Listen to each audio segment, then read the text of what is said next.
क्या हो अगर आपके सामने किसी आदमी के आंख, दिल और पैर कटे हुए प्लेट में रखे हों और आप भी अगले शिकार बनने वाले हों, तो आप क्या करोगे? तो ऐसी एक सच्ची घटना हुई थी राजेश के साथ जब वो ऑर्डर डिलीवर करने निकला था। उस वक्त रात भी बहुत हो गई थी, लेकिन उसे ये ऑर्डर जल्द से जल्द पहुंचाना था, तो इसलिए वो कल सुबह का इंतजार नहीं करता और डिलीवरी एड्रेस पर चल देता है। लेकिन थोड़ी दूर आने के बाद बहुत ज़ोर से बारिश आना शुरू हो जाती है। अब बारिश की वजह से उसे गाड़ी धीरे धीरे चलानी पड़ रही थी, जिसके कारण डिलीवरी और लेट होती जा रही थी। लेकिन वो किसी न किसी तरह करके 20 मिनट बाद डिलीवरी एड्रेस पर पहुंच जाता है। राजेश कार से ऑर्डर निकालकर डोरबेल बजाता है और वो लगभग 10 मिनट वहीं वेट करता है, लेकिन दरवाजे पर कोई भी नहीं आता।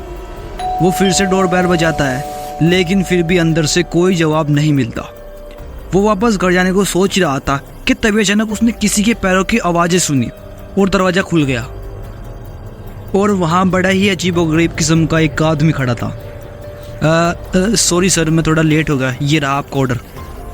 राजेश इतना कहकर वहाँ से जा ही रहा था कि तभी अचानक वो आदमी बोला, रुको रुको, तुम मेरे बर्थडे मनाना चाहते हो? राजेश को ये सब सुनकर बहुत अजीब लगता है और वो उसे ये कहकर मना कर देता है कि उसे घर जल्दी जाना है, उसकी पत्नी वेट कर रही होगी। लेकिन वो आदमी राजेश को अपनी बेटी का बर्थडे बताकर आखिरकार उसे अपने घर के अंदर ले जा ही लेता है।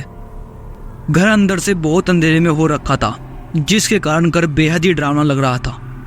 लेकिन फिर भी राजेश उसकी बेटी के बर्थडे के लिए उसके पीछे पीछे चल रहा था।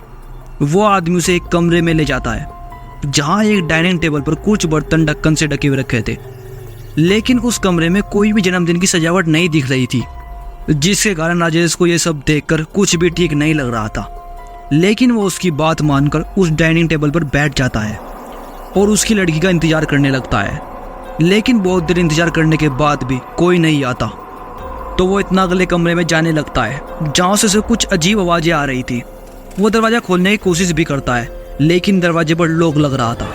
तो वो एक हॉल में से झाँक कर देखता है, जहाँ उसने देखा एक आदमी बेहद ही बुरी हालत में कुर्सी से बंधा हुआ था। उसकी दोनों आंखें और दोनों पैर शरीर से अलग कर रखे थे। ये इतना डरावना मंजर देखकर राजेश कुछ समझ नहीं पाता और वहीं खड़ा रह जाता है कि तभी पता नहीं कहाँ से वो आदमी आकर उसके मुंह पर फावड़ा मार देता है और राजेश तुरंत बेहोश हो जाता है। और जब उसे होश आता है तो वो अपने आप को एक कुर्सी से बंधा हुआ पाता है, जहाँ वो आदमी भी बंधा हुआ था, लेकिन अब वो आदमी मर चुका था। बर्थडे में क्या क्या खाना चाहते हो तुम? उसने ये बोलकर ढक्कन हटाया, जहाँ आंखें एक प्लेट में सजी हुई रखी थी, दूसरी प्लेट में कटे हुए पैर रखे हुए थे और अगली प्लेट में भुने हुए फेफड़े रखे हुए थे। वो आदमी एक पागल नरबख्शी था, जो ऑर्डर के बहाने डिलीवरी बॉय को काट कर खाया करता था और अब अगला शिकार उसका राजेश बनने वाला था। वो अपनी आड़ी लेकर राजेश की ओर बढ़ने लगता है और थोड़ी देर चुपचाप खड़ा होकर अचानक से राजेश पे हमला करने ही वाला था कि तभी उसके सिर के बीच में एक पुलिस वाला गोली मारकर राजेश को बचा लेता है। लेकिन इस घटना के बाद राजेश डिलीवरी बॉय का काम छोड़ देता है। हेलो, अगर ये स्टोरी अच्छी लगी हो तो चैनल को सब्सक्राइब या वीडियो को लाइक तो कर देना। मैं मिलता हूँ इससे भी खतरनाक अगली हॉरर स्टोरी के साथ। तब तक के लिए मेरी तरफ से आप कुछ भी करो। चल बंद करते हुए।